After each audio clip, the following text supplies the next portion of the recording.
In my previous life, my husband faked his death to trick me into drinking poison and dying for him. I was sent to the ICU but couldn't be saved, yet he just had his stomach pumped and was as lively as ever at the funeral. He wept bitterly before my grave. Darling, why didn't you let me go with you? Why did you replace my medicine with cough syrup? Everyone comforted him, praising him as a rare good man in this world, yet the very next day, he was passionately entangled with his mistress in the bed we had shared for 3 years. My husband whispered affectionately, "Darling, that woman is dead, and we can finally be together openly. The fortune she left behind is enough for us to enjoy for a lifetime." I opened my eyes again. I've gone back to the day my husband tricked me into drinking the poison.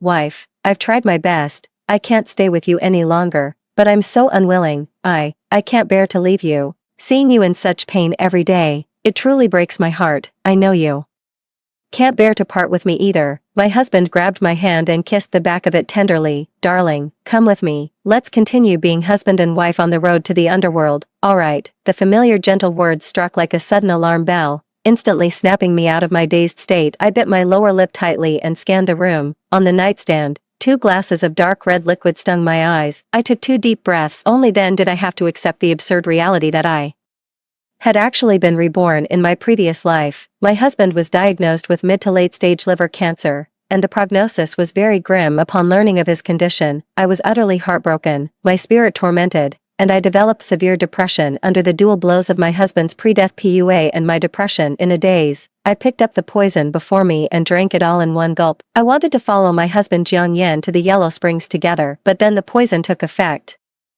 and I was in such agony I wished for death. Yet he shed his feeble, sickly pretense, poured himself a glass of red wine to celebrate. He mercilessly mocked me for being as foolish as a pig. For half a year, I hadn't even noticed he was pretending to be ill. Only when I was foaming at the mouth, my pupils dilated and unfocused, did he put on an act and call an ambulance for me. In the ICU, I endured the torment of every possible resuscitation method, yet still succumbed to my illness. He, on the other hand, merely had his stomach pumped and emerged completely unscathed. The day after my burial, he was already entwined with his lover in passionate embrace on the very bed we had shared for 3 years. He whispered tenderly, "Darling, that woman Wu Yu is dead. We can finally be together openly now. The fortune she left behind is enough for us to live comfortably for a lifetime." The agonizing memories nearly overwhelmed my sanity. I dug my nails into my palms until they bled crimson, just to restrain the urge to tear him limb from limb. I could only glare furiously at the emaciated Jiang Yan before me, yet he stared fixedly at the 2 cups of dark red liquid and continued, "Darling, do you remember drinking the nuptial wine at our wedding? Drink this, and we can be husband and wife for all eternity in the underworld." Having been reborn, how could I let myself be fooled and deceived by you again? I swore to myself in silence. In my past life, you faked your death to trick me into following you in death. In this lifetime, I'll make your feigned death a reality too. Seeing my prolonged lack of response, Jiang Yan slightly furrowed his brow, putting on an act of infatuation and pitifulness. He continued to PUA, "Darling, don't you want to share the same quilt in life and the same grave in death with me? Like hell I want to die with you." I was seething with hatred inside, wishing I could immediately pry open his mouth and pour the poison down his throat. Yet on the surface, I pretended to be in utter agony. Life is like a play, who doesn't have a bit of acting skill in them? I sat on the edge of the bed, suppressing my disgust as I took his hand in return. "Of course I remember. Our wedding day was the happiest moment of my life." After saying that, I turned around, picked up the poisoned wine that was originally meant for me, and handed it to him. Then, with a gentle push of my finger, I slid his glass to the opposite side. "Husband, whether you live or die, I will stay by your side, never leaving or abandoning you." He glanced at the nightstand, a satisfied expression appearing on his face. "Wife, you are so good to me. Even if I were to die right now, I would die happy." I lay down beside him, picked up my wine glass, and clinked it with his. "Darling, cheers. I'd be happy to die in your arms." Jiang Yan revealed a triumphant smile, swiftly raised his glass, and downed it in one gulp. Only after confirming he had swallowed the poison did I feel at ease and finish my cough syrup. The next second, Jiang Yan sensed something was wrong because the medicine he drank was bitter. He abruptly sat up, looking at me with murderous eyes. I clung tightly to his waist, not letting him leave. "Darling, where are you going?" Jiang Yan strictly controlled his diet to feign illness. His already pale face lost all color, his eyes filled with terror, his voice trembled as he spoke. It's too bitter. I want some water." I looked at him as if he were a fool. "Bitter? Mine tastes sweet." Jiang Yan was on the verge of tears. To save himself, he had to admit that what we drank was different. He quickly changed his words. I misspoke. It's too sweet. You know I don't like sweet things. I still held on to his waist, not letting him leave. He was so anxious that tears welled up in his eyes, lifting the pillow to search for his phone, but he forgot. He had already drained his phone's battery and snapped the charging cable last night, in the dead of night, he insisted. On cleaning the fish tank and accidentally dropped my phone into the water. I haven't had a chance to get it fixed yet. Looking back now, it was all to delay calling an ambulance. When I started showing signs of poisoning, I pressed against his back, comforting him. Honey, it must be because your body is weak, reacting first and creating an illusion. Just bear with it a little longer, and soon you won't feel the pain anymore. Honey, give me a hug, I'll be with you soon, Jiang Yan desperately pried my hand away. His entire body was trembling as he turned to look at me, pleading, honey, quick, call an ambulance for me. I looked at him in confusion. Why, did you change your mind and don't want to die anymore? But you have cancer, you'll die sooner or later anyway. To be with you, I drank the poison too. Jiang Yan was at a loss for words, pushed me away abruptly, and rushed straight to the bathroom immediately after. I heard him retching violently. He stayed in there for a full 5 minutes, probably unable to vomit anything up. He cursed furiously with a national expletive, staggering out, his face flushed with color. Instead, he shook my shoulders frantically. Call an ambulance for me, call an ambulance. After saying that, he curled up on the floor in agony. Just as I had managed with great effort to move Jiang Yan onto the bed, the doorbell rang. I curled the corner of my lips. Perfect timing. 3. I didn't go to open the door directly. Instead, I quickly ran to the bathroom and lightly dabbed my lips with my rose red lipstick to create the illusion of poisoning. Holding my chest and grimacing, I opened the door. When my mother-in-law saw it was me opening the door, she froze for a moment. Only after clearly seeing my expression did she secretly let out a sigh of relief. In my previous life, my mother-in-law arrived at this exact time as well, but back then, it was her son Jiang Yan who opened the door for her. She came to deliver local specialties from our hometown. Until the day I died, I was never certain whether her arrival was a coincidence or if it had been premeditated all along. I only remember that Jiang Yan's final phone call this morning was to his mother. Jiang Yan had timed his feigned illness perfectly. Ever since the weather turned cool in August, he had been falling sick. During his treatment, he voluntarily shaved his head. He put on thick layers of clothing and refused to let me touch his body. The reason was that he was afraid I would be heartbroken if I saw it. He even forbade me from telling anyone about his illness because he didn't want others to look at him with strange eyes. Before his death, he emotionally manipulated me into committing suicide for him out of love. After I died, they would say I took my own life because I couldn't bear the torment of depression. Jiang Yan was deeply devoted to me and wanted to die with me. I couldn't bear it, so I secretly replaced his poison with cough syrup. Everyone would praise him as a good man, while blaming me for being overly sensitive and not cherishing life. Where's my precious son? Is he feeling better? My mother-in-law bumped into my shoulder as she squeezed through the door, looking quite haughty. Jiang Yan and I have been married for 3 years without having a child, which has caused my mother-in-law to hold a strong grudge against me. I pretended to cough a couple of times and replied weakly, he's lying inside. Mom, you came just in time. Can I use your phone?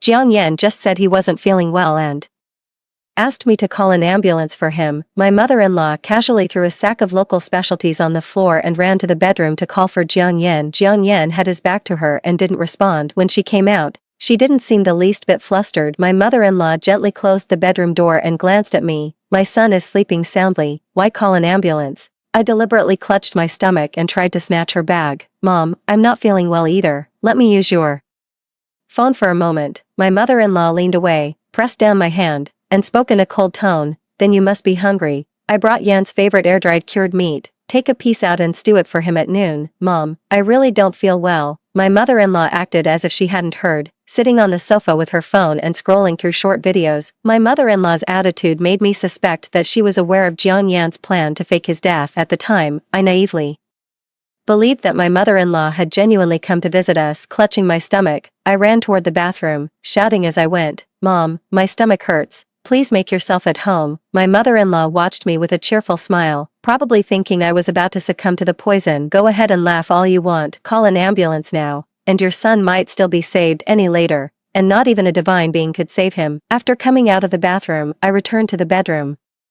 Looking closely, Jiang Yan's body was trembling slightly. In my previous life, I remained conscious until I was carried into the emergency room. I could feel the pain in my body, hear people talking, but I couldn't move or speak. Leaning over the bedside, I wiped the cold sweat from his forehead and chuckled, My dear husband, I know you can hear me. it must be very uncomfortable now, right? I want to call an ambulance for you, but your mother won't allow it, and there's nothing I can do about her. I know you're faking your illness, and I know you want to fake your death to kill me, take all our assets, and spend the rest of your life with your mother and your little lover. Unfortunately, I secretly swapped your syrup, so your fake death is about to become real. You must be wondering how I know all this, but I have no intention of telling you. You just need to know that what you're suffering now is your own retribution. Don't worry. I won't let your mother or your lover off either. This is what you all owe me. Jiang Yan struggled to let out a foul breath from his mouth. 2 lines of tears streamed down from the corners of his eyes. I considerately wiped them dry for him. Don't worry. I won't let you die so easily. I'll call an ambulance for you right away. I suddenly let out a scream hearing the noise. My mother-in-law immediately ran over. What's going on? Why are you making such a racket? Don't wake up my son. I pointed at Jiang Yan, my hand trembling uncontrollably.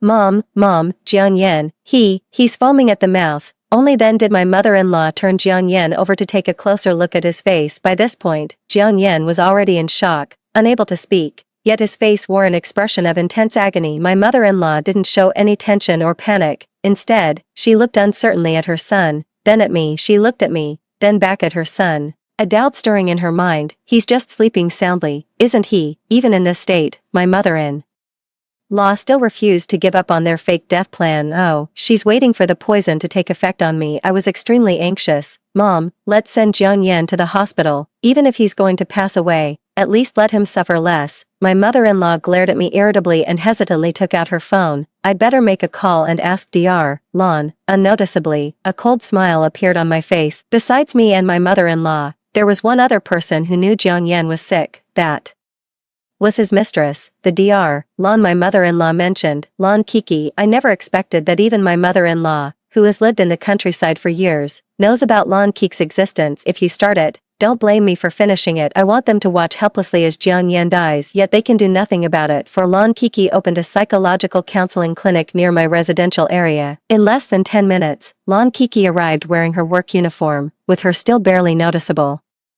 pregnant belly. Jiang Yan has always believed that the child she is carrying is his. Yet after 3 years of marriage, there's been no sign of a baby in my belly. This is precisely the main reason Jiang Yan feigned illness to trick me into a suicide pact. She looked at me, her brow tightly furrowed. She rushed into the bedroom, frantic and practiced. The next second, she froze upon seeing Jiang Yan's dark purple complexion, one hand clutching her stomach, the other bracing against the bedside. She slowly slid down to sit on the floor before the bed. She kept shaking Jiang Yan, her eyes bloodshot. How could this happen? How could this happen? Call an ambulance. Jiang Yan has been poisoned. Watching Lan Kiki frantically perform basic first aid on Jiang Yan, only then did mother-in-law panic. Her mouth was open, but not a single sound came out. She was completely stunned, the color draining from her face in an instant. I looked at them in confusion. But I drank it too. Why am I fine? Suddenly realizing something, mother-in-law slapped me across the face. You useless, barren woman, you're going to be the death of my son. Covering my face, I cried out in grievance. He was the one who wanted to drink the medicine. What's wrong with me wanting to stay with Jiang Yan? Why did you hit me? My mother-in-law slapped her thigh,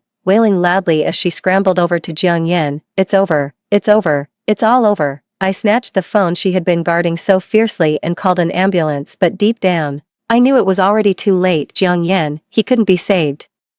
My son, you must not be in any danger. The ambulance rushed Jiang Yan to the ICU for emergency treatment. Just like in my previous life, every available resuscitation method and instrument was used. Although I was unconscious at the time, I still retained a sliver of awareness. Being turned over, pressed, intubated, having my stomach pumped, and shocked. That feeling was worse than dying on the spot. The hospital was bustling with people at this moment, making it the perfect opportunity for me to sever ties. I leaned weakly against the wall, my eyes fixed on the emergency room, and cried out in anguish, "Honey, you must not die. You asked me to die with you, so why did you replace my poison with cough syrup? If I had known you would do this, I would never have agreed to die with you. Even if you are sick and don't have many days left, as long as you are alive, you are my spiritual support. If you leave like this, how will I live my days from now on?" I cried my heart out, utterly devastated. In a hospital setting, where life and death partings can happen at any moment, it's easiest for people to empathize. Out of the corner of my eye, I saw someone in the crowd secretly wiping away tears. I never thought there are still people willing to die for their loved ones nowadays. This girl must have loved her husband deeply, whether her husband loved her that much is uncertain. Didn't you hear her say it was her husband who asked her to die with him? Exactly, even if someone is terminally ill, they shouldn't be so heartless as to ask their wife to die with them, but he replaced the poison with syrup, which shows he didn't truly want his wife to die. Maybe he had some difficulties. The onlookers cast sympathetic glances at me just then. The doctor came out of the emergency room. My mother-in-law and Lon Kiki immediately went up to him, pushing me, the legitimate wife, aside. Lon Kiki nervously pinched her fingers. Doctor, my friend is saved, right? Doctor, is my son okay? Can I go in and see him? The doctor glanced at them, shaking his head helplessly with a sigh. Too much time was lost. We did our best. Please accept our condolences. 5. It felt like a bolt from the blue struck her head. Lon Keek's tense shoulders and back instantly slumped. His body swayed uncontrollably,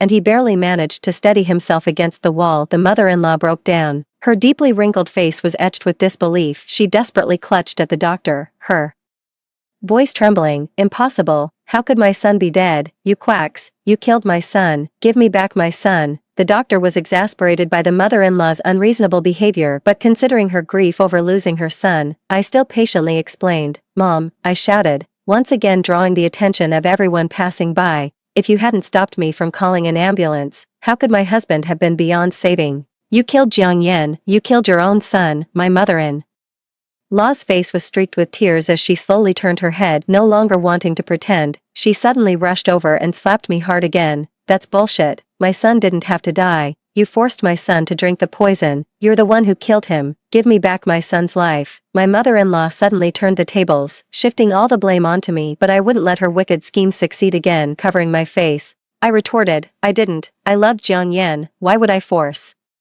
him to take poison? He had liver cancer, and you were afraid he'd be a burden, so you wanted him dead. You vicious woman. Not only have you failed to give our Jiang family a single child, but you also poisoned my son. Today, I will beat you to death to avenge my son. I let out a heavy sigh of relief. This foolish old woman's self-incrimination undoubtedly helped clear my suspicion once again. However, more and more onlookers were left bewildered. No way. This plot twist is too shocking.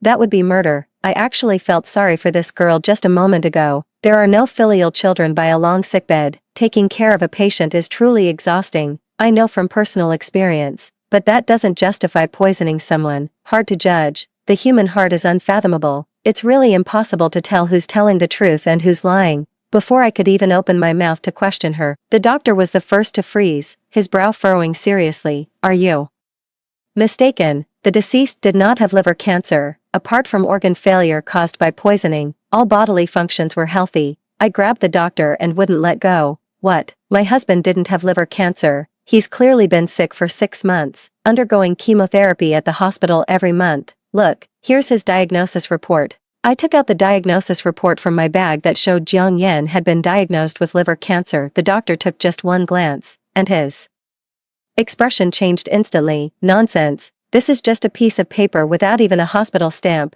What kind of diagnosis report is this? I was utterly stunned. Mom, did you know Jiang Yen was faking his illness? Why did he pretend to be sick to trick me into dying with him? This morning, seeing his cup of medicine was too full, I felt sorry for all the suffering he had endured over the past 6 months. So I insisted on taking his cup instead. If we hadn't switched, wouldn't I be the one dead now? My mother-in-law, lost in grief, ignored me completely. She sat on the floor, murmuring in a daze. That's not how it was. Xiao Yan told me that no matter what happened, I shouldn't interfere. He had his own plans. I thought he was pretending. The situation has taken another unexpected turn. The onlookers were utterly shocked, their jaws dropping in disbelief. Can someone please make sense of this? What kind of ridiculous soap opera plot is this? Her husband wasn't sick, but he was poisoned. Someone must have poisoned him. We can't just take her word for it. But have you considered this? If her husband was perfectly fine, why would he pretend to be sick, and with an incurable liver cancer, no less? How was he planning to end this without dying?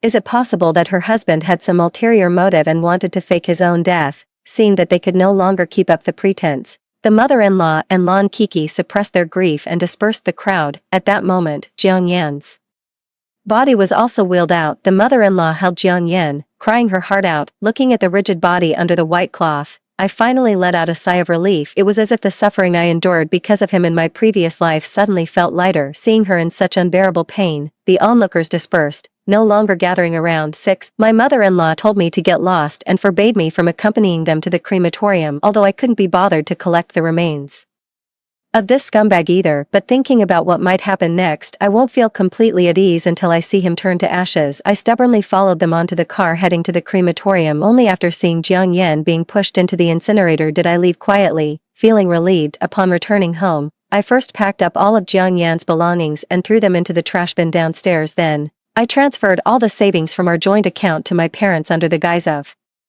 alimony. Jiang Yan refused to divorce me, instead choosing to fake his death to trick me into committing suicide, intending to kill me. Isn't it just because he wanted to monopolize all my assets since he showed no mercy? Don't blame me for being ruthless. I run a beauty salon, with a net income of several million each year. Over the past 6 months that Jiang Yan has been sick, he has taken at least 200,000 in treatment fees from me every month whenever he wanted to try folk remedies or special medications. I would give him hundreds of thousands or even millions without hesitation, but he never let me accompany him to his medical appointments, afraid that I might hear bad news and become too heartbroken. Since he wasn't actually sick, that money must have been siphoned away by him ever since he fell ill. I was once deeply depressed. The thought of a future without him would make me break down in tears. I loved him so much that I was willing to give up my right to become a mother for him. He never knew that my 3 years of infertility were not due to me, but because he has oligospermia. For the sake of his pride, I hid the real reason. I just used the right time hasn't come to comfort him. In just 2 months, I had tormented myself into depression. I also had no heart to run the beauty salon anymore.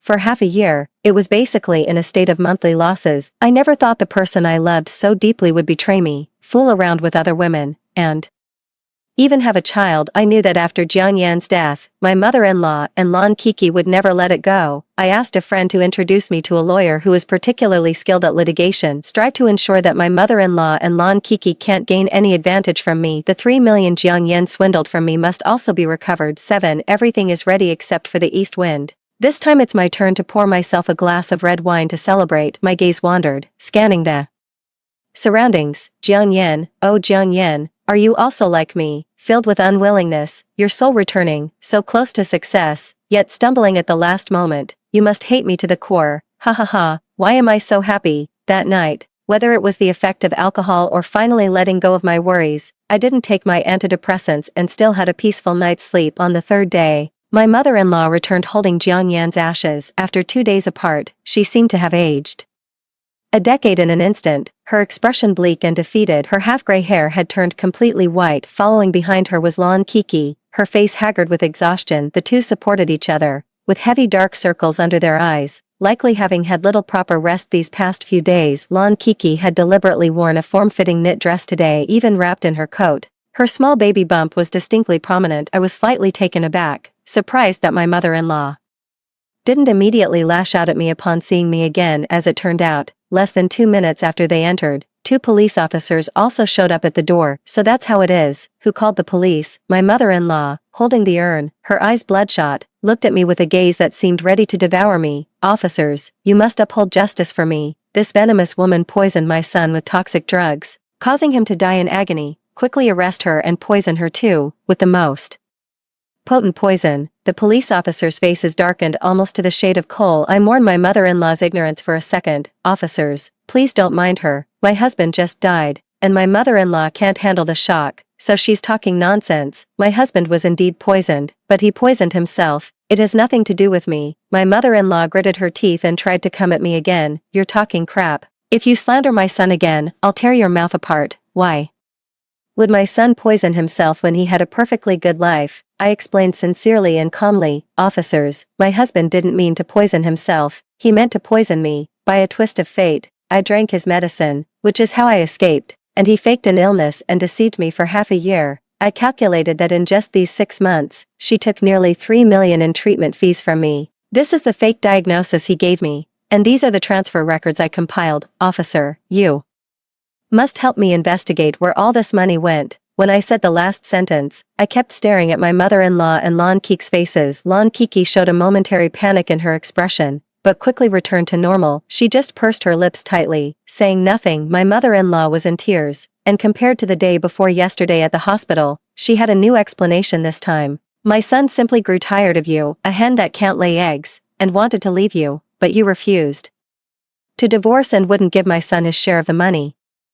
So he pretended to be sick. After you found out, you heartlessly poisoned my son to death and even slandered him, claiming he wanted to harm you. How could you be so heartless? My son must have been blind to marry such a venomous woman like you. The mother-in-law gave Lan Kiki a meaningful look. She finally couldn't hold back and spoke up. Officer, Jiang Yan is my patient. He often comes to my studio for psychological counseling. He has mentioned to me multiple times that his marriage is falling apart and he wants a divorce, but his wife is too domineering and threatened to kill him if he divorces her. I knew they wouldn't let me off easily, but I never expected them to join forces and fabricate evidence to frame me. I pinched my palm and squeezed out 2 tears. Officer, I know you need solid evidence to handle cases. I can't prove that my husband faked his illness and death to trick me into committing suicide and trying to kill me, but they also have no evidence to prove that I poisoned Jiang Yan. As long as I can prove that bottle of poison was bought by my husband, can I clear my name? The police officer nodded, saying that as long as I could prove the poison was purchased and successfully received by Jiang Yan, it would prove my innocence. The problem is, Jiang Yan's phone is missing. I searched every corner of the house but couldn't find Jiang Yan's phone. However, my suggestion severely shocked the person who hid the phone. The police officer said that if this case wasn't Jiang Yan's suicide by poison, it would involve criminal facts, and we needed to go to the police station to give statements. They thought that by colluding in private and calling the police, they could convict me. Little did they expect to end up lifting a stone only to drop it on their own feet. Now, by admitting that Jiang Yan died by taking poison, they have just committed the crime of slandering me if they don't admit it, and Jiang Yan's phone is eventually found, revealing that he indeed purchased and used the poison privately. Coupled with his prior act of feigning illness to swindle money, he would be suspected of plotting against me. Both of their faces turned pale. Even if they hid Jiang Yan's phone, the police could still trace some of his consumption records. The mother-in-law may not know the power of modern investigative techniques, but Lan Kiki couldn't possibly be unaware. The mother-in-law was about to say something when Lan Kiki suddenly grabbed her arm and pulled her back. The mother-in-law stumbled backward, nearly dropping the urn in her hands. Lan Kiki quickly caught her and said anxiously, "Auntie has a heart condition. She hasn't rested properly these past few days while handling Jiang Yan's funeral arrangements. She's probably having an attack."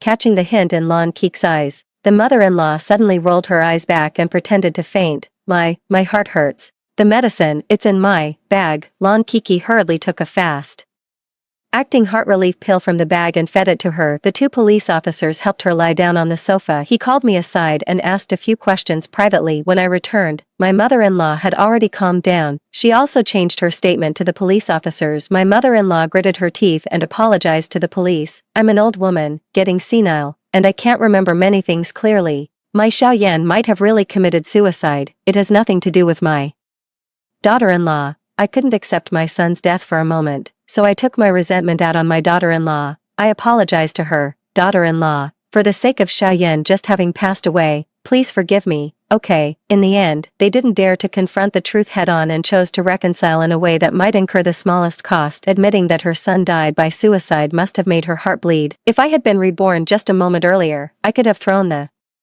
evidence of her son harming me right in their faces. At this point, I can only take things one step at a time. I'd like to see what tricks they still have up their sleeves. 9. Unexpectedly, the next second, Lan Kiki walked over, puffing out her big belly with tears in her eyes. She called out to me sorrowfully, "Sister Yaya." I got goosebumps all over and instinctively stepped back to keep a safe distance from her. "Sister Yaya, things have come to this point, and I can no longer keep hiding it.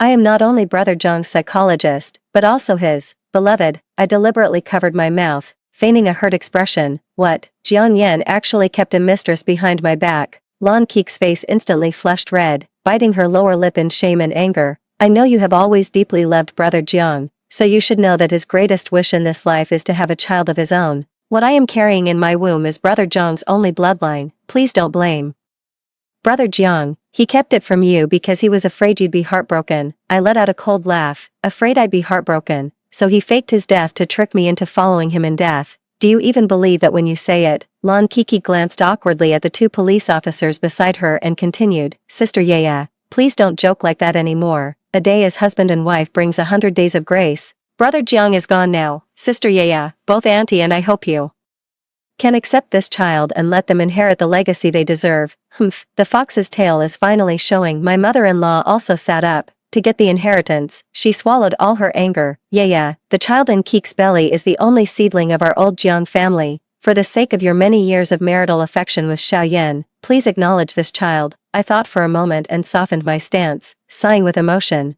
If this child really is Jiang Yan's, of course I have nothing to say. My mother-in-law and Lan Kiki exchanged a glance, secretly relieved, and smiled obsequiously at me. But, I frowned and pursed my lips. Jiang Yan is dead. How can you prove that the child in your belly is his? Everything must be based on evidence. Without legal proof, I will not acknowledge it. Lan Kiki gritted her back teeth, nearly causing her mother-in-law to faint from anger again. Lan Kiki wiped away tears. Feeling wronged, I've only ever had brother Jiang in my life. If it's not his child, whose could it be? How would I know? You're so empathetic, and you've seen so many male patients. The only way to prove its relationship with Jiang Yan now is probably through a paternity test. The mother-in-law slapped the sofa hard, unable to control her rising voice. Xiaoyan has already turned to ashes. Where do you expect us to get a paternity test for you? I smiled lightly and calmly. Then there's nothing to be done. Who told you not to think it through before cremating Jiang Yan? Jiang Yan just died. And you immediately bring a strange, pregnant woman to claim a share of the inheritance. I strongly suspect you're after my money. If I easily agree to give part of the inheritance to the child of the mistress you brought today, will you be back tomorrow with mistress number 4 or 5 to grab more money? My mother-in-law jumped 3 feet high, glaring at me with a ferocious expression. Nonsense. I say he is, so he is. I only recognize this grandson, little Yan told me before he died. The child in Keek's belly is his. It's just a paternity test, isn't it? I'll do it with him, the police officer reminded from the side. Only by presenting the specimen of the person whose relationship is being identified can the appraisal result have legal significance. My mother-in-law couldn't hold back anymore, panting with anger. I asked you here to uphold justice for us, not to help her deal with me. I was almost amused by the absurdity. Did she think the police station was her family's property? 10 In the end, my mother-in-law had no other choice and could only claim the portion of the inheritance that belonged to her. As they entered, I sent a message to my high-priced, specially hired lawyer. In the time it took for that scuffle just now, she had already appeared at my doorstep. Based on the asset information I provided her, a property division agreement has already been drafted. The house and car are my premarital property and have nothing to do with Jiang Yan. After marriage, he asked me to add his name to the property deed, and I happily agreed. However, at my parents' insistence, we signed an additional agreement. If Jiang Yan causes the marriage to break down due to personal reasons, he will not be entitled to ownership of the property. Now, I truly admire my parents' foresight. There is not a single cent left in Jiang Yan's account. A week ago, he withdrew cash multiple times, but where it ultimately went remains unknown. He only gives his mother-in-law some money during holidays, so that money was most likely given to Lan Kiki. When my mother-in-law heard that only 38 yuan and 20 cents remained in my account, she completely lost it. Impossible. How much does your beauty salon earn every month? Do you think I don't know? You're transferring assets and abusing the elderly. I'll sue you. I made a please gesture. Go ahead and sue. Anyway, it's just these 19 yuan and 10 cents. Take it or leave it. Over the years, Jiang Yan has taken quite a bit of money from me to give to you as filial support. You should know when to be content. Think about all the things you've done to me. How dare you try to bargain with me? My mother-in-law was so angry she was panting heavily. I grinned widely and transferred 19 yuan and 10 cents to her. After the police left, my mother-in-law and Lan Kiki stubbornly refused to leave my house to spite me. They even placed the urn on the altar in the living room where I worship the god of wealth. They declared they would hold Jiang Yan's 7th-day memorial ceremony in my home, claiming only then could he rest in peace. They also demanded I pay my mother-in-law 20,000 yuan per month in support. If I didn't give it, they would stay in my house forever. I've already died once. Why would I fear these demons and monsters of hers? I grabbed the urn and rushed toward the bathroom. Dare to block my god of wealth's path. Today, you'll become scrap in the septic tank. My mother-in-law was so frightened that she hurriedly snatched it away, never daring to keep the urn where I could see it again later. Lan Kiki left, but my mother-in-law remained at my house, stubbornly holding her ground. After the security guard drove her out, she crouched at my doorstep, clutching the urn. She wandered around the neighborhood like a madwoman, telling everyone that I had poisoned her son and refused to share the inheritance with her, because I hadn't properly managed the beauty salon for over half a year. Many clients were lost, and I was nearly facing bankruptcy these past few days. I've been staying at the shop, planning promotional activities to win back old customers, and I neglected to drive my mother-in-law away. My mother-in-law is domineering but not very bright. She has been waging a protracted guerrilla war against me, slandering me everywhere. Undoubtedly with Lon Kiki masterminding it from behind the scenes. In just a few short days, I became the utterly depraved, sinister, and cunning venomous woman in everyone's mouth. Everyone who sees me treats me like a vicious criminal, avoiding me as if I were a plague. 11. In private, I went to see Lon Kiki once. My personal lawyer has already investigated for me and confirmed that Jiang Yan did indeed transfer the money to Lon Kiki. I demanded that she return the 3 million Jiang Yan transferred to her as soon as possible. Otherwise we would have to proceed through legal channels. Lon Kiki completely shed her gentle demeanor. From that day, adopting an arrogant attitude and sneering at me with contempt, they mocked me for having no evidence and called me a fool with too much money. So, I hired a private investigator to look into her again later. My mother-in-law gradually shifted her battleground from my residential complex to my beauty salon. The clients I had worked so hard to maintain would be harassed by her as soon as they stepped outside. She would always clutch an urn, ranting and raving about how I was responsible for her son's death. This caused the clients I had just managed to win back to completely cut ties with me and demand refunds. Even my employees were so scared they grabbed their things and ran. Just when I had reached my breaking point, I received several photos from the private investigator. When I threw the photos of Lon Kiki having ambiguous private meetings with other men to my mother-in-law, she still refused to believe it. Later, I showed her Jiang Yan's oligospermia report. It was an inspection report with all the necessary stamps and signatures. I told her with certainty that the child in Lon Kiki's belly was not Jiang Yan's. My mother-in-law instantly transformed into a raging beast. She stormed furiously toward Lon Kiki's psychological therapy room. The next day, a malicious mutual assault and injury incident occurred in our jurisdiction. When I was notified by the police and arrived at the hospital, my mother-in-law was undergoing emergency treatment in the ICU. Lon Kiki was also rushed into the operating room due to a miscarriage. The 2 police officers who received me were the same ones as last time. This time, their expressions when looking at me carried a hint of sympathy. It turned out that my mother-in-law had chased Lon Kiki to the consultation room that day to question her about the child. Knowing that my mother-in-law was domineering and difficult to deal with, she coaxed her and managed to calm her down. The next day, my mother-in-law brought her some soup she had prepared, only to find her being intimate with a man.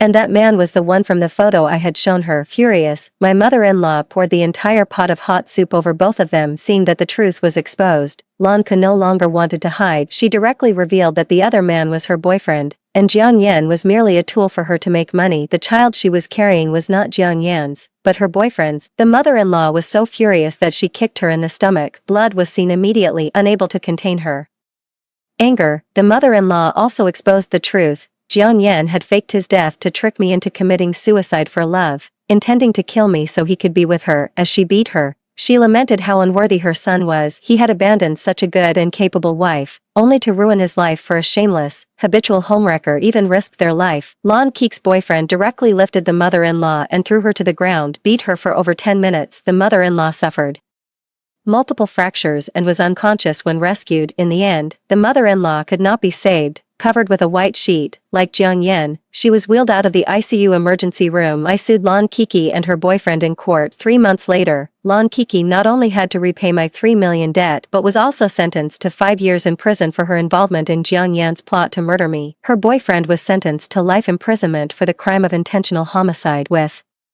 this, the counterattack against the injustices suffered in the previous life has completely concluded. From now on, my life truly begins. In this lifetime, I will live freely and brilliantly. End of story. That's all for the first story. Don't go away. The next story is even more exciting. My husband is as indifferent as a chrysanthemum, yet when my parents used connections to find him a job, he railed against the harm bureaucracy inflicts on society. He got into trouble and couldn't graduate, so I gave gifts to his advisor. He turned around and reported me, saying I was encouraging unethical practices. I worked hard to manage the household, yet he said, "Don't be too utilitarian in life." After 60 years of marriage, his only contribution was avoiding conflict and contention. But after I passed away, before the first week of mourning had even ended, he couldn't wait to marry his first love. Writing 60 years of separation, a love letter could hardly express the song of longing. It infuriated me so much I came back to life, and when I opened my eyes again, I had returned to the day we got our marriage certificate at 23, hold the wedding, I'm going to take the postgraduate entrance exam, in an attempt to win me back, he said. I'm tired of repeating that my relationship with Einar is innocent. I rolled my eyes and sneered. What the hell are you talking about, strong bro? At the age of 83, I died of illness before my first week memorial had even passed. My husband of 60 years grandly married his first love, Xiaoyin. It made me laugh in anger. Xiaoyin was far inferior to me when she was young, and now in old age, she's downright hideous. Old man, you must really be desperate to go for that. You can even bring yourself to kiss it. Thinking back carefully, there were many suspicious points between Lin Qing and Xiaoyin. They had been in intermittent contact for 60 years, and finally managed to outlast me. He married her and brought her into the house I had bought. They invited a house full of guests, so many that the living room couldn't even hold them all. To make room for their wedding photos and red candles, they simply moved my memorial portrait out. Lin Cheng's face showed no trace of a man who had just lost his wife. He was beaming with joy, of course. He was marrying the woman he loved most in his life. I still remember when we got married, he said. Let's skip the wedding banquet. My personal marriage isn't a big deal.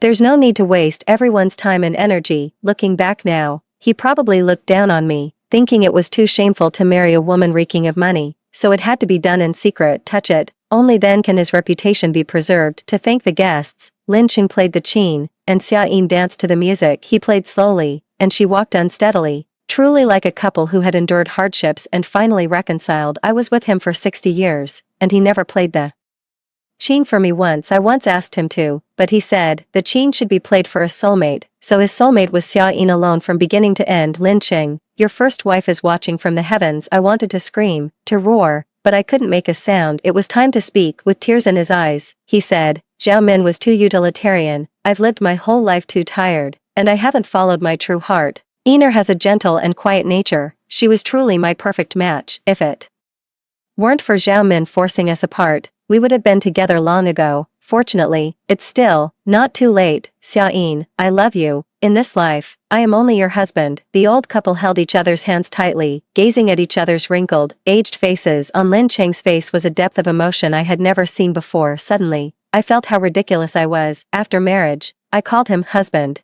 but he frowned and told me to just call him by his name, saying it was too mushy. While I was alive, I never once heard him say I love you. After I died, I heard him say it to another woman. Finally, amid everyone's blessings, he wrote in proper regular script, 60 years of separation like swallows in flight. A brocade letter cannot convey the song of longing. With that one sentence, he negated all my years of hard work, every minute and second of those 60 years. He was thinking of his first love. Souls are not supposed to have tears, but as I laughed and laughed, I suddenly felt my cheeks grow wet. Perfect. I truly was a blind fool. I cried my heart out. The 60 years of betrayal could never be reclaimed. Suddenly my heart clenched, and I fainted from the pain. When I woke up again, I had returned to the day we registered our marriage. That year I was only 23. My family was well off. My father worked in the transportation system, and my mother came from a scholarly family. A renowned painter. Lin Qing came from a poor background, having tested into University from a small county town. I had always admired the serene, indifferent to fame and fortune aura about him, and it took me a year of pursuing to finally win him over. I took him to meet my parents, but they disapproved of our marriage. Lin Qing stood up and left, telling me not to contact him anymore, as he didn't want to be seen as someone climbing the social ladder by marrying into wealth. I knelt before my parents, crying and pleading, repeatedly assuring them that he was truly an ambitious and outstanding young man who would never rely on my family after marriage. As soon as my parents relented, I rushed to find Lin Qing with the good news. He responded indifferently, really, you didn't have to go through all that. It's not like I'm desperate to marry you. At the time, I thought he must be upset, so I tried everything I could to cheer him up. He reluctantly agreed.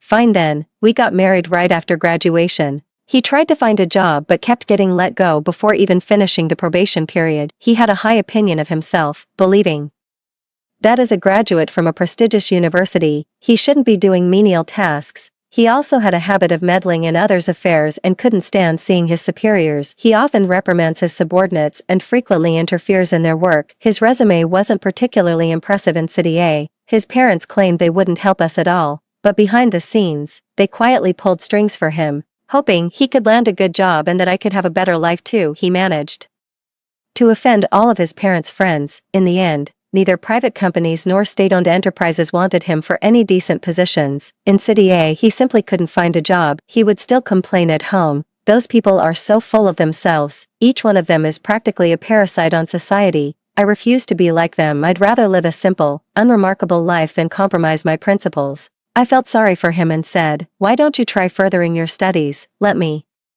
handle supporting the family." So he ate my food and drank my drinks, then went back to school to study during his PhD. He almost failed to graduate because he argued with his supervisor over a minor issue. I put aside everything I was doing, apologized to the supervisor, and even gave many gifts. He actually went behind my back and secretly reported the supervisor who accepted the gifts, which ended up causing an awkward situation that my father had to step in to resolve. He frowned at me, seemingly believing he was not at fault and even looking disappointed in me. "What you're doing is simply encouraging bad practices." This time I finally couldn't hold back. "What have you contributed to this family since we got married?" He sprang to his feet. "All you care about is money, money, money. How could I have married a woman like you? After our son was born, you weren't at home taking care of him, always out and about doing who knows what. That's just how I, lynching, am. If you're vain and crave power, go chase it yourself." Later, I regretted it a bit. I went too far, hurt his pride, and even lowered my head to apologize to make it up to him. When he was up for a promotion, I even swallowed my pride and went to beg my uncle. You could say that all the smooth sailing in his life was given by me. Without me, he wouldn't have become the renowned professor he is today. Of course, he has the luxury to be indifferent and aloof, because all the family expenses fell on my shoulders, and all the unsavory backdoor dealings were handled by me on his behalf. Of course, he never had to humble himself or compromise, because I bore all the grievances for him. But now that I'm dead, he's achieved success and fame. With his wife gone, it's the perfect time for him to reconnect with his first love. "Just sign here." I snapped back to reality. The staff member in front of me handed me a pen, gesturing for me to sign the marriage registration form. I glanced sideways. Lynching, sitting next to me, wore an indifferent expression, not a hint of joy about getting married on his face. He had been like this for 60 years of marriage, never once smiling at me. I gently touched my own face. Gone were the wrinkles from years of hard work for him. My skin was smooth and delicate again. My youth, which had been wasted on him, had returned. Taking a deep breath, I threw the pen back onto the table. "Let's not get married for now. I'm going back to prepare for the postgraduate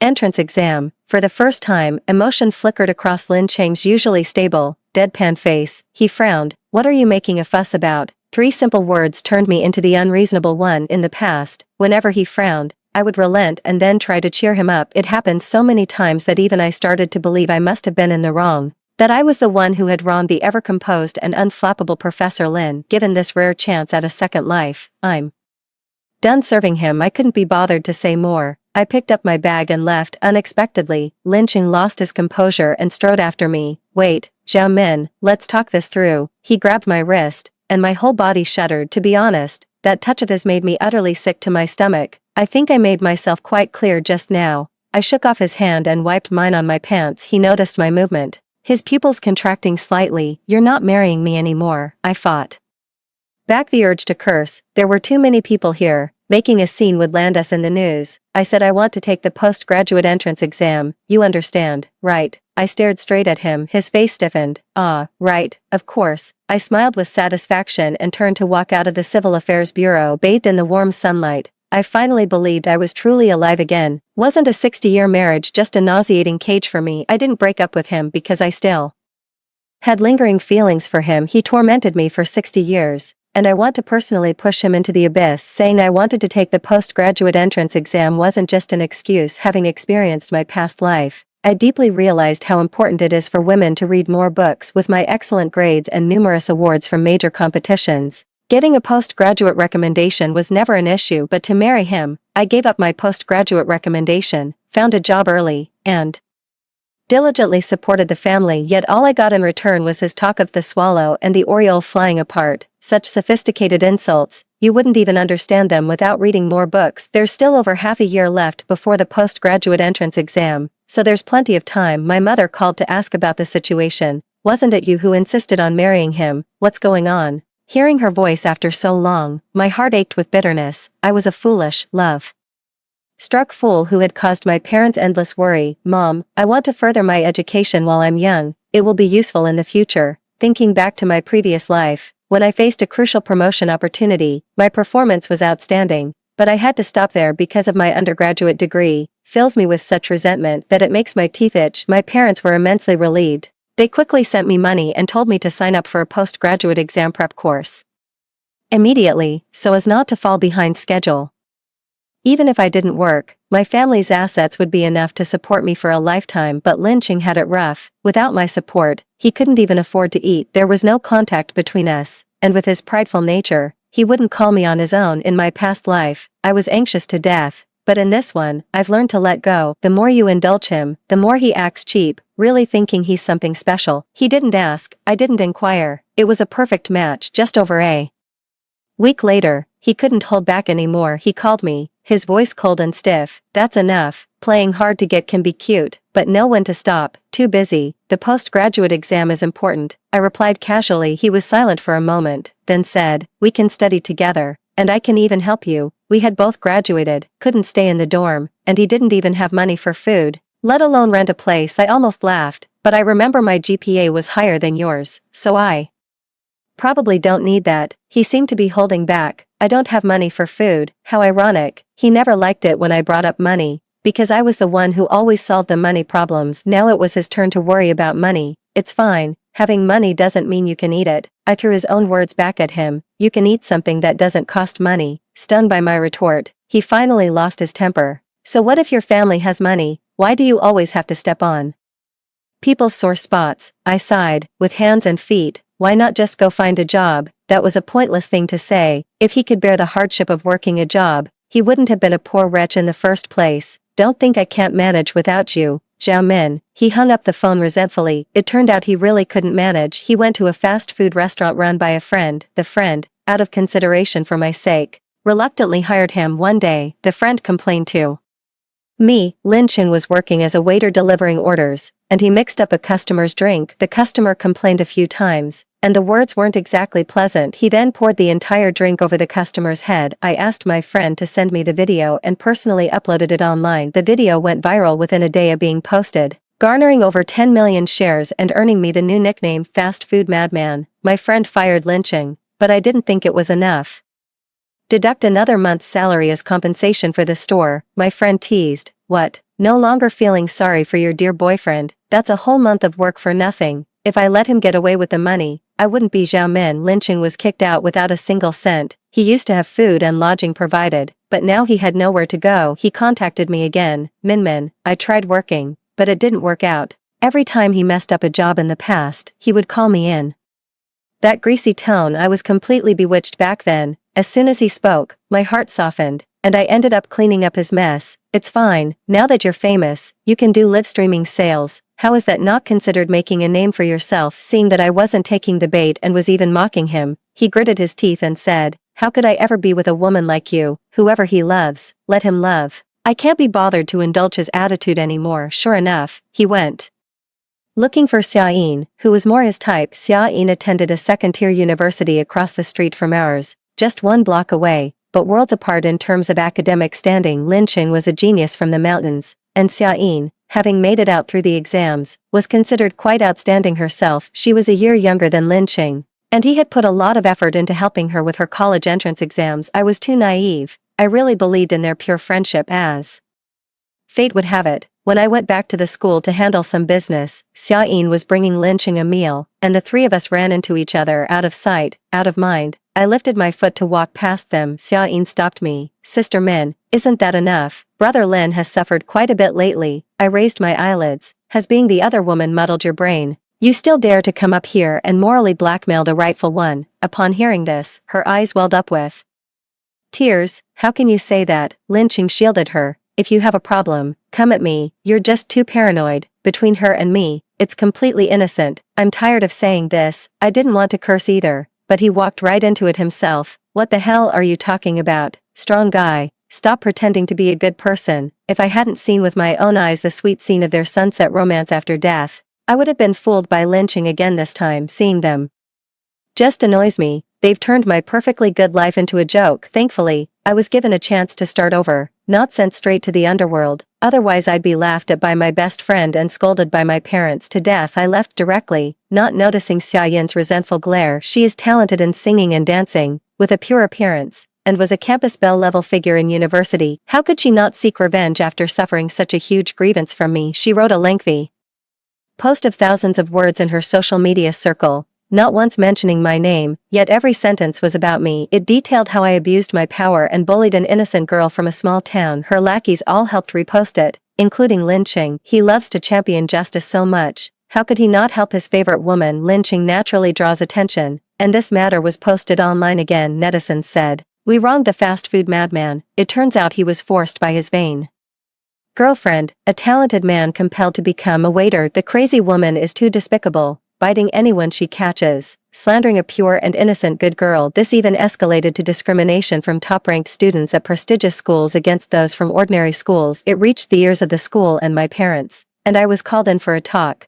with my mother rushing over to accompany me. How did things end up like this? After the talk, my mother pulled me aside, her face full of worry. A short essay without concrete evidence wouldn't lead to punishment from the school, but it could damage my reputation and hinder my plans for graduate school or civil service exams. Don't worry, the innocent shouldn't get caught in the vortex of self-justification. You and Dad don't need to intervene. I'll speak up if necessary. Xiaoyin is a minor internet celebrity who occasionally live streams, earning money from viewer gifts. She deliberately guided the situation, leading to my personal information being leaked. My phone was flooded with calls, and my social media accounts were bombarded with abusive private messages. After returning, I pulled out my phone card and shut down all my social media platforms. I registered a new phone number and created a bunch of alternate accounts. I carefully examined Xiaoyin's account. She often shows off gifts from fans, and I took screenshots for evidence. My best friend told me she has Xiaoyin's WeChat. I noticed some items she posted in her social media feed look suspiciously like the ones that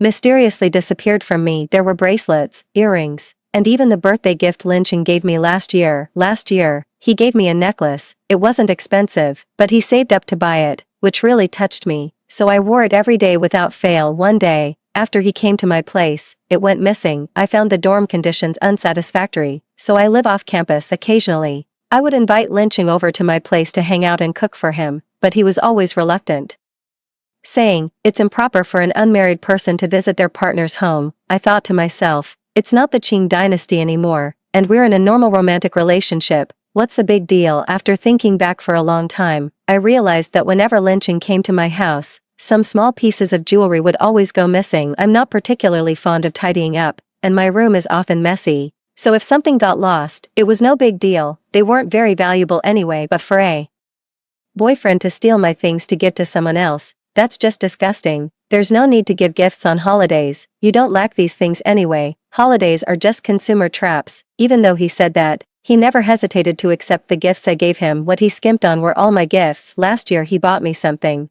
and I thought he had a change of heart. Little did I know he was just waiting to take it back. I never imagined I'd be so blind at such a young age. It was so obvious, yet in my past life I didn't notice a thing. Perhaps too blinded by overconfidence. Just as I was beating my chest and stomping my feet, lamenting my own foolishness, there was a knock at the door. Through the video doorbell, I saw Lynching standing outside with a whole bunch of things in hand. The doorbell had an intercom, but I wasn't willing to open the door. What a rare guest. In the past, he wouldn't come even if invited. He kept looking around, like someone getting a shady massage, and afraid of being spotted by an acquaintance. I had no idea that being with me was such a burden for him. Open the door first. I was speechless. Put the stuff down and leave. Min, I came to see how you're doing. He suppressed his temper and condescended. Slap someone and then give them a sweet date. This trick wasn't even invented by him, so why is he so sure I'd buy it? Not dead, you can rest assured. At most 3 sentences in, he couldn't keep up the act anymore. Enough, you've already suffered retribution for slandering Enine without cause. I'll have Enine clear her name. Don't make the same mistake again. After all, we're still boyfriend and girlfriend. You should give up on the postgraduate entrance exam and marry me quickly. Settle down early. What's the use of a woman pursuing education? You need to have a family. What's the use of education? You need to have a family. I'll move in tomorrow. Let's try living together first. What a tremendous blessing. It made me laugh. How can you have such a big face? Do you think netizens will believe whatever you two say? What people want is evidence. You're so talkative, yet despite all your eloquence, aren't you still respectfully called the fast food madman? What people want is evidence. You're so talkative, yet despite all your eloquence, aren't you still respectfully called the fast food madman? He flushed with anger. I'm giving you a way out. But you refuse to take it. Do you really think your family's stinking money can make this go away? Are you really playing the victim now? What hardship do you have? Isn't it Eneen who's been wronged? I didn't want to say more to him. It would be a waste of breath. I called security, and there was a commotion outside. He suddenly pressed against the door and shouted, "Zhao Min, have you also come back?" My heart skipped a beat. That statement was strange. My phone suddenly pushed me an article with the headline, "People can awaken memories not their own when under extreme stimulation." Clatter. The phone fell to the ground. Earlier, I had deliberately provoked him, and then security came and chased him away like a thief. He had never suffered such a profound humiliation before. Perhaps in a fit of rage, under extreme emotion, he awakened memories from a past life. Not long after he left, I opened my phone again and found that Xia Yin's entire Moments feed had been hidden. He woke up too late. I had already kept everything. I suddenly felt a bit excited. Beating him by exploiting an information gap wasn't much of a feat. Wouldn't it be even more thrilling to trample him underfoot after he's been reborn? Thrilling under such fair conditions. What new tricks could my aloof and indifferent husband possibly come up with? Time was tight, so I quickly compiled a PDF with my spending records for lynching and screenshots of Xia Yin's social media posts. I like to keep receipts for everything I buy, so I can find evidence for every single thing he stole. One coincidence doesn't mean much, but if everything matches up, that tells the story. During those days when lynching and I were at odds, I wasn't idle either. I often followed him to see what he was up to. He's a complete freeloader through and through, and there's no changing him. When he couldn't mooch off me anymore, he latched onto Xia Yin. I secretly took quite a few photos. I went through all the gifts Xia Yin flaunted online, and each time, the most prominent spot was occupied by a luxury handbag. These aren't the kind of gifts an ordinary fan could afford. She's just a minor influencer with a few tens of thousands of followers, and her usual expenses aren't low either. Where did she get the money to buy so many bags? I sent pictures of all these bags to my best friend to look at. She's the most knowledgeable about this stuff and can tell real from fake at a glance. Holy crap. These are all genuine, but they look familiar. Wang Yu seems to have bought bags like these. I heard he was giving them to his girlfriend. She's always been the biggest gossip. Wang Yu has been our classmate since we were kids. He's a rich second-generation heir. I discovered that he had indeed posted about buying a bag for his girlfriend. After cross-checking one by one, it turned out to be almost spot on. Lynching has been reborn, making him difficult to target. But Xia Yin probably can't withstand intimidation. After figuring it out, I inserted my original SIM card and openly added Xia Yin on WeChat. The words she sent over were dripping with smugness. "Sister Minmin, are you here to apologize?" "It's okay, I forgive you." I smiled with a curl of my lips. "I'm afraid it's you who will be kneeling and begging Daddy me to spare you." I sent the PDF over. "Take a good look. You were just pretending to be pitiful and talking nonsense, but I have evidence, comma, besides, you didn't expect that Wang Yu and I were elementary school classmates, did you? Would you like me to send him the details about you and lynching, comma, if he finds out you're using his money to support a man on the side? You know better than I do what he'll do to you." Soon after, the phone call came through. "Zhao Min, what do you want?" Her voice trembled uncontrollably. Seeing that the fish had taken the bait, I said, "First, don't tell lynching about what happened today. Second, apologize to me on all platforms." Okay, I promise you everything. I'll cut ties with Brother Ching," she pleaded repeatedly. Unfortunately, I never keep my word when it comes to green tea types. I embellished the details about lynching and Xia Yin, and sent all our chats and call records to Wang Yu. He was drinking outside, and it was said that he got so angry on the spot that he smashed the table. Now Xia Yin is going to have a really tough time. This second-generation heir not only forced Xia Yin to apologize to me, but also ordered her to go live and clarify everything about deceiving his feelings and framing me. Wang Yu stormed into Xia Yin's school. Due to the large amount of money involved, which constituted fraud, she was directly expelled. After striving with all her might to escape the mountains, she was back to square one in an instant. This time, lynching learned his lesson and kept his mouth shut. The netizens' anger was all directed at Xia Yin, while he managed to stay beautifully hidden and wasn't too affected. After things had calmed down for a while, he issued a statement. "It was the classic, I only saw her as a little sister." He recounted how he helped her get into college and maintained appropriate boundaries in their interactions afterward, avoiding overly intimate behavior. Surprisingly, some so-called friends even took his side and spoke up for him. He hasn't lived his life in vain after all. Lately, he's learned how to handle situations. Shedding his previous aloofness, he took the initiative to treat his roommates and club colleagues to a meal. The money was definitely taken from Xia Yin, so in a roundabout way, he used Wang Yu's money to clear his own name. Those who eat are softened by the meal, having eaten, they couldn't help but say a few words in his favor. Netizens also judged him as an innocent, good man deceived by Xiaoyin that day. Just after going downstairs, I saw Linqing leaning against the wall waiting for me. I looked back. The surveillance camera was only a meter away from here,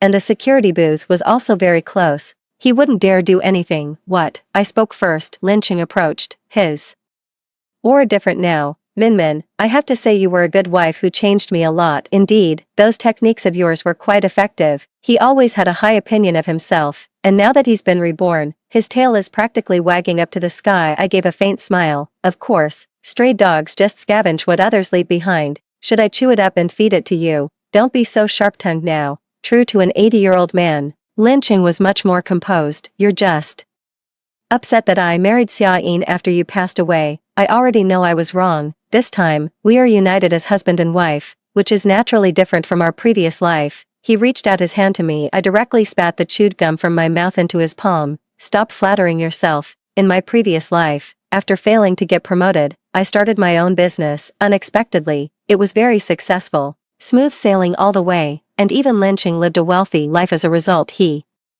is no longer that poor boy who crawled out of the mountains. He has grown accustomed to a good life and can't bear the slightest hardship. Otherwise, he wouldn't be pretending with me. Making a fortune through honest means is too hard. Living off a woman is much easier. That's the lesson he learned after living for 80 years. Linqing glared at me angrily, unsure whether to throw away the bubble gum in his hand or keep it. Zhao Min, this is the last time you give. I'll wait. He turned and left. He was like chewed up gum, useless and clingy. He couldn't afford to take a year off to prepare for the postgraduate entrance exam, so he had to find a job first. But what I didn't expect was that, through frugality and persistence, he managed to pursue and win over Miss Yang, a young lady from a prominent family, and naturally entered her family's company. Congratulations are in order. At least he has a pretty face to look at. A leopard can't change its spots. His tendency to be a social climber probably won't change for 3 lifetimes. Only by sending him to hell, to be reborn in the animal realm, will he stop causing harm to others. Miss Yang didn't care about the rumors and his past. She firmly believed there must be some misunderstanding, and her dear boyfriend was simply a good man who is content and without desire, never competing with others. She specifically sought me out for this, arranging to meet me at a cafe. Miss Zhao, you and Aiching had some unpleasantness in the past, but all that is behind us now. She was referring to how, because of me, Linqing had been struggling to get by in the industry before. No company would take him. Now that the Yang Corporation has, he's not delivering results, and it's hard for Mr. Yang to justify the salary he's asking for, which is not low at all. After I got into graduate school, my advisor often took me into the research group to work on projects. Linqing, overestimating his abilities, always liked to compete with the group I was in. He's a good for nothing, yet he can't even see it himself. In his past life, that professor title of his was just a sham, bought with my money and connections. His so-called experience only works in labs and classrooms. It can't be scaled up for mass production, which is why Yang's company has been losing money all along. I always felt that after his rebirth, he's become blindly overconfident, maybe even less driven than before. There's no way around it, even with Yang's backing. He couldn't land a single deal. I set down my coffee, the rich bitterness spreading in my mouth. You're overthinking it. I just stopped letting him take shortcuts like I used to because now I have you. Of course, my parents feel sorry for me. After learning that Linqing was a despicable scoundrel, they didn't hesitate to interfere, and I didn't stop them. I couldn't let their efforts go to waste, their heartfelt intentions. Anyway, he and I are planning to get married, so let bygones be bygones. I apologize on his behalf for the wrongs he did. Miss Yang stood up and bowed. I also stood up, stepping aside to avoid accepting the gesture. Linqing has learned to be clever, knowing how to please people now. I glanced at the ring on her finger. She smiled sheepishly. Yes, he treats me very well. Would someone who's good to you give you a fake? I raised an eyebrow. My mother has a collection of items, including jewelry, so I learned through her example and have a higher appreciation for jewelry than the average person. I can guarantee you this is a fake, but he did put thought into it. Your fake is a high-quality imitation that ordinary people can't tell apart. Miss Yang awkwardly covered her finger. He must have been tricked. I'll talk to him when I get back. He's a man, if he can't even apologize himself. It's hard to imagine how a marriage to him could hold any hope. It was advice from someone who's been there, but unfortunately, she didn't take it. The next time I heard news about them, the whole city of A knew about it. Miss Yang got pregnant before marriage, which enraged Mr. Yang. He disapproved of his daughter's marriage to the poor young man. As a result, Lin Qing was bold enough to get his daughter pregnant, using the child to force his hand. I sighed repeatedly. The old him was at least a hypocrite, but now, having shed that skin, he's worse than a beast. He drove his luxury car and once again arrived at the entrance of my apartment building. Zhao Min, why don't you understand the principle of don't bully the young and poor? I sneered, as if looking at a dog struggling in its death throes, and whispered, you know what? I thought you still had a conscience, but I was overthinking it. Your words can't provoke me anymore. I'm not some green kid. Learning from you is right. Using every means to achieve my goal feels so good. His eyes were filled with a greedy light. I shook my head. Learning from me. He was already a bad seed to begin with. It was desire that lit the fuse in his heart.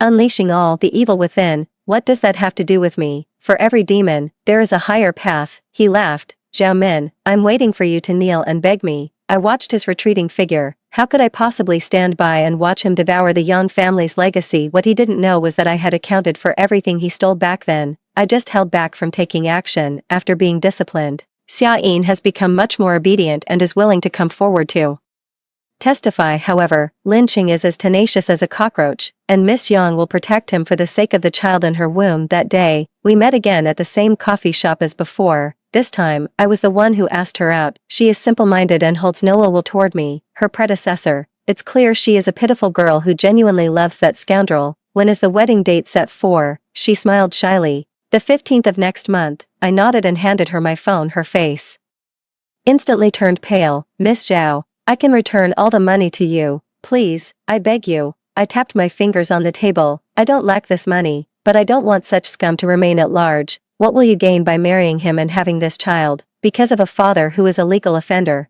the child will lose the opportunities they deserve. The more I spoke, the paler her face became, almost to the point of collapse. Take care of yourself too. I'm not targeting you or the unborn child. This kind of person cannot be kept around, for your sake and mine. Just as she was about to continue pleading with me, I handed her a craft paper envelope. I didn't want to upset you further, but today it must be made clear. She flipped through the documents over and over, then slammed them heavily on the table, burying her head in her hands and weeping. How could he do this to me? I so in love with him. Lin Qing had tasted a life of luxury, and his appetite had grown. These were the dual contracts he signed with the Yang family, siphoning off hundreds of millions of funds from them. If I hadn't discovered through my covert investigation that the Yang family's accounts were problematic, the blame would have fallen on Miss Yang's father. Once her father was implicated, her entire life would truly be at Lin Qing's mercy. Even after all this, you still want to shield him. I gently shattered the last line of defense in her heart. Blinded by love, she still couldn't disregard all principles in my previous life. My tragic fate was exchanged for hers, yet I felt no relief or joy now. Earnestly persuading her and pulling her out of the mire was also a way to save myself. At that time I first reported him to the police on charges of theft. With both witnesses and material evidence present, he only showed up after being summoned several times, arriving late and unhurried. His careless demeanor suggested he still had the Yang family backing him up from behind. Zhao Min, don't waste your effort. My time is precious. His entire outfit had been upgraded by more than one level. He bought counterfeit goods for Miss Yang. She gave him her whole heart, while he bought her fake goods. I really didn't expect that, even though we were in a relationship at the time, you could be so stingy and make such a big deal out of such a small matter. His act of treating money like dirt came up again. I'm willing to return all the money to you. Just consider it for the child about to be born. Pray for blessings. It has to be said, after entering society, he hasn't learned anything of real substance, but he's mastered the art of being two-faced to a T. Everything here is being recorded. Please choose your words carefully. You think you still have money. Still such a dreamer. I clapped my hands. Lin Qing took a few steps back, his face filled with shock and doubt. What did you say? He's become much sharper. But unfortunately, it's too late. Miss Yang walked in. You think a child can take over the Yang family? I wish I could tear out your tendons and drink your blood. She stepped forward and slapped him several times directly. It completely stunned him. He covered his heavily swollen cheek and asked in disbelief, "What's wrong with you? We've already seen through your scheme." I threw the documents in front of him. Although Lin Qing was foolish, he still had some cunning tricks up his sleeve. As the saying goes, a cunning rabbit has 3 burrows. He had long prepared an escape route abroad, planning to abscond with the money and leave the mess for the Yang family, thus evading justice rather than rashly arresting him and alerting the enemy. It was better to use the theft incident to lure the snake out of its hole, giving him no chance to flee. Seeing that the situation was hopeless, Lin Qing knelt on the ground and said, "You plotted against me, very well, if you had known today. Why did you do it back then? I lowered my gaze to look at him. He burst into wild laughter, suddenly stood up, pulled out a small knife, and lunged at me. If you won't let me live in peace, then you die. A police officer reacted swiftly, kicking him away with a single blow. His knife flew from his hand, grazing my cheek. It didn't hurt, but a small bead of blood seeped out and trickled down to my neck. This was hardly even an injury for me, but for him, it was adding crime to crime. Through the efforts of my parents and the Young family, he was ultimately sentenced to life imprisonment, destined to grow old and die behind bars. A person as calm as a chrysanthemum. Hypocrisy is still better than a wicked heart. He never expected that his cleverness would backfire, leaving him worse off than in his previous life. Miss Young suffered a major setback in love, saying she might never have the courage to marry again. She loves children and couldn't bear to part with this one. No matter who the child's father is, it will always be your child. Nothing can change that. If you want it, keep it. Later, she took my advice and gave birth to the child, who grew up healthy and strong. After repeated persuasion from my advisor, I chose to pursue a PhD. During my studies, I started a business. With experience from my past life and solid accumulated knowledge, by graduation, the company was already on track. It was on the right path. Only then did I realize that I could have had everything all along. On my way home from work that day, I encountered an old Taoist priest in tattered clothes on the street. I casually bought him some food at a convenience store. He took it and began devouring it ravenously. Suddenly, he looked up at me, his dim, aged eyes gleaming sharply. You are someone who returned from the underworld with unresolved grievances. I neither confirmed nor denied it. He smacked his lips and continued, and you brought someone back with you. Ha ha ha, fascinating, fascinating. An eye for an eye. Grievances repaid with grievances, vengeance with vengeance. No one can escape, even in death. You are dragged back to suffer torment. Such is the cycle of the world. As soon as the words were spoken, he vanished. I wasn't afraid, just felt a sense of wonder. Since then, I've always tried